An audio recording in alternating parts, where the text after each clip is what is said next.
প্রিয় সুশীল সমাজ আর সাধারণ জনগণ, রাজনীতি বুঝেন?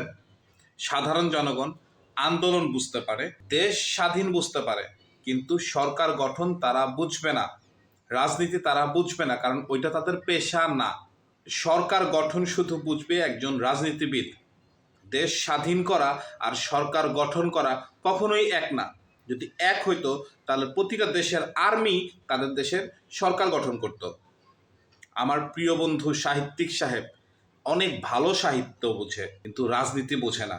সে পাহাড়ে পাহাড়ে ঘুরে বেড়ায়, পাহাড়ের জনগণের মন বুঝে, কিন্তু রাজনীতি বুঝে না। তাদের সেভেন সিস্টার খাইতে যে এখন আমাদের থ্রি ব্রোস আমরা হারায় ফেলতেছি। আপনারা কি মনে করছেন যে ওদের ওখানে সেনা চলে যাওয়াটাই তাদের আসল কাহিনী? কখনোই না। একটা দেশের সরকার পতন হইলে সেই সরকারের অনুগত্য যারা ছিল তারা সবাই বিদ্রোহ করে বসে।